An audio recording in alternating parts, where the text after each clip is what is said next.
Okay, so I'm looking at GBPJPY. I have not done a video on that in a minute. And so I'm going to walk you through a full top-down analysis. And for those of you who are new, whether you're a swing trader, a intraday trader, or a scalper, you should know how to do top-down analysis because it gives you an overall picture of what's going on in the market. And so what I'm drawing out here is what I look for on every time frame. It is a 5 candle formation that's called a swing high. And then I look for swing lows too. And the swing low is just the inverse. It's a low center candle with 2 candles to the left that are higher and 2 candles to the right that are higher. So they look like little arrows. And if you look over to the left, you can point all this out. You know, you can easily identify them.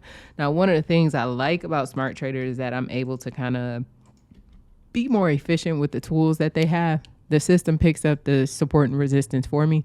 I still like to go through and do it manually. And I think you should know how to do it manually just in case something breaks one day and you got to go to TradingView and do it, you know? So I just use it to check my work, to make sure that what I've chosen is correct. And so you'll see I've chosen 3 areas. Now I'm gonna go up to my Smart Toolbox and I'm going to find my support, which I have 148.45. We picked that. And then 133 or 132.81. We picked that. Now these down here, I'm not too concerned about right now because price is so far away. So I'm gonna leave those where they are. Now I want to check for resistance, and the resistance level I chose is resistance 1. They're at 168.71. I'm at 168.349. So same zone. And I'll adjust my sorry, I'm trying to fix my earpiece. I am trying to adjust my level to their level because that's 30-40 pips, so it counts. Now we're 3 pips within. So I'll turn this off and then I'm gonna go down to the weekly. Do the same thing, looking for swing high, swing low.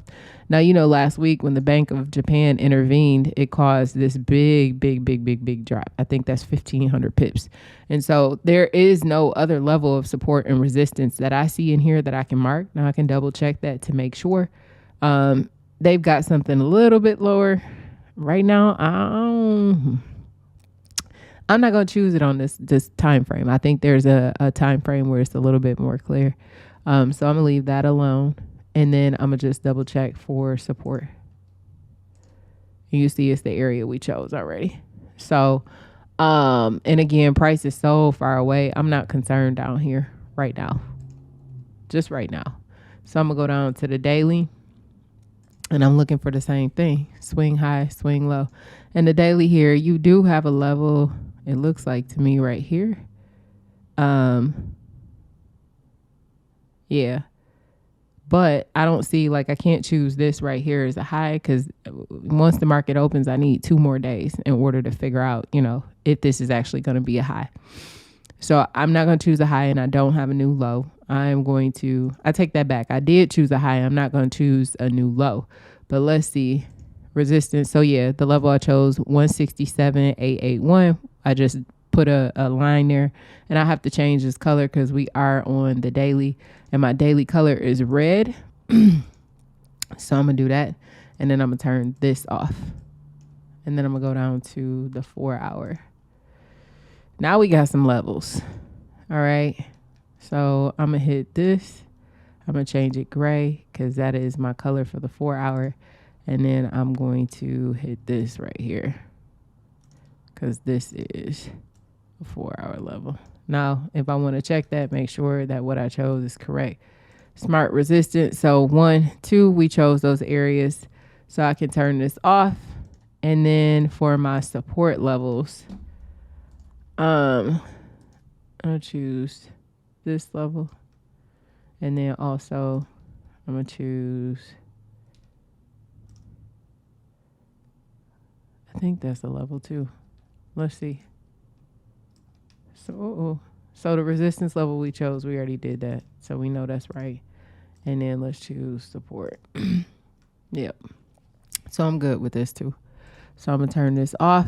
And I only go down to the 4 hour. Yeah, I only go down to the 4 hour. So now what I want to see though is I'm going to go back to the daily, or actually the weekly. and I'll draw my trend lines. Now, I told you that there are some smart tools that kind of make things go a little bit faster. And what I'm using right now is a smart trend line, and it'll draw the trend lines for you.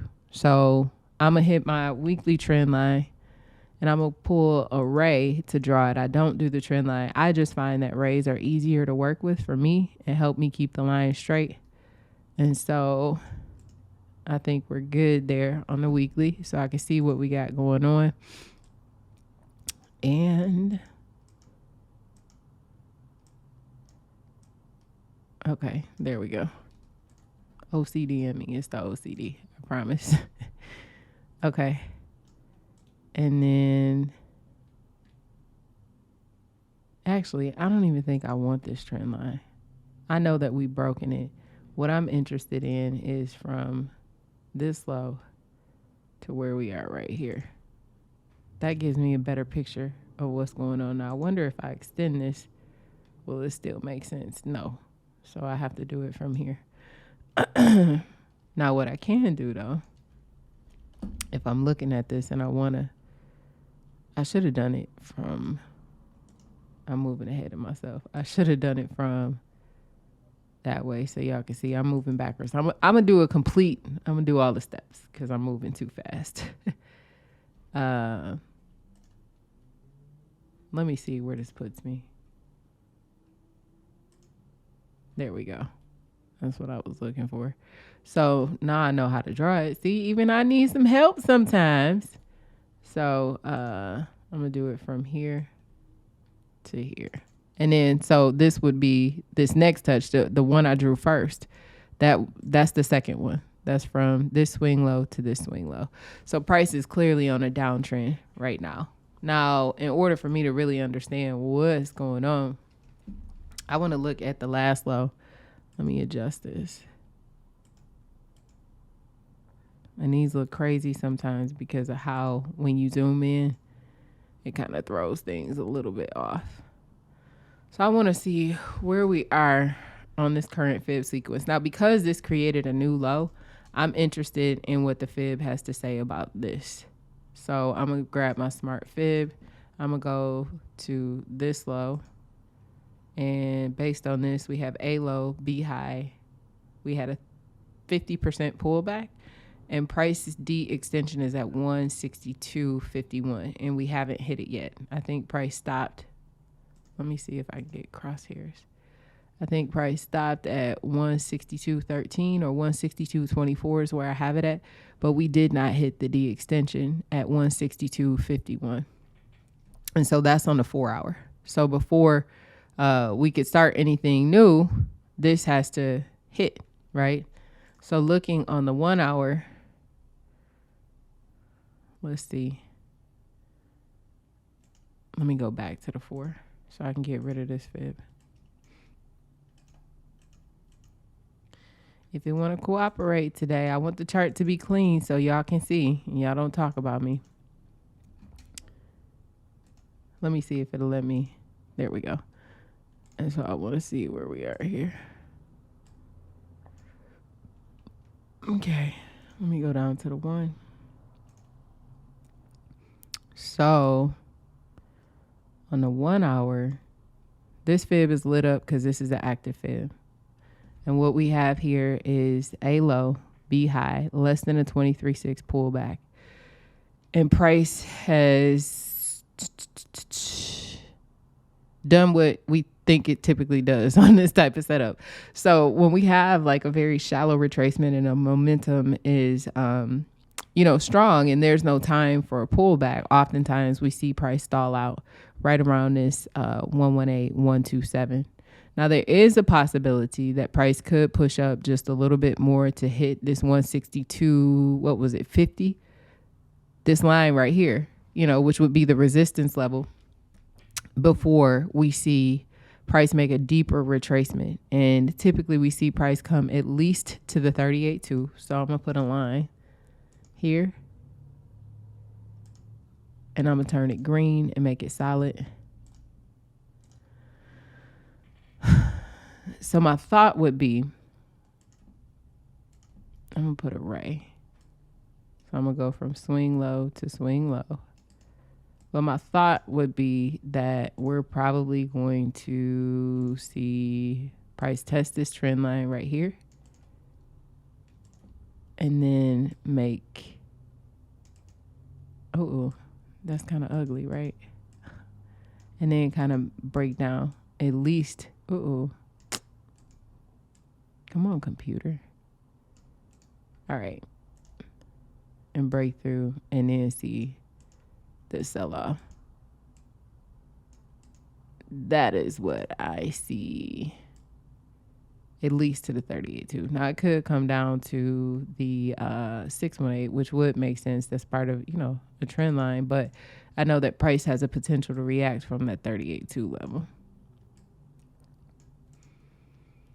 So if I was to draw this out, risk to reward, I'm just messing up today, y'all. It's Saturday. I would put my stop.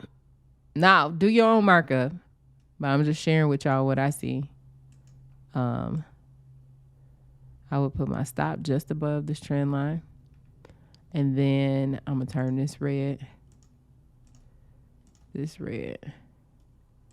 going to copy this.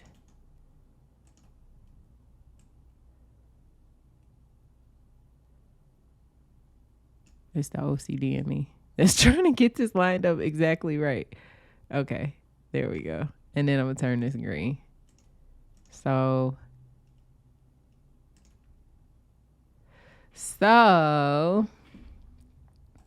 how many pips is this? If you were to take it upon the break, 350 almost pips. But let me go down, because how I would look for this is the 15. So I'm going to draw another ray. So I'm going to go from my last touch here. Is that right? To my next touch.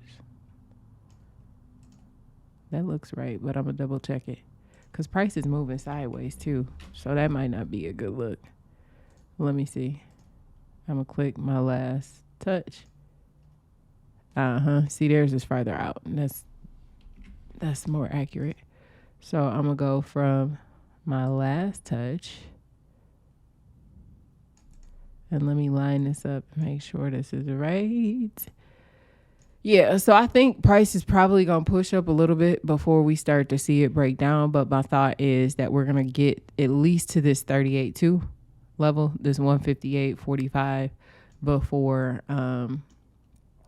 we know what the next move will be. And it is likely it could come down and test this trend line here. That's the 61.8 level, but I trade at least to the 38.2.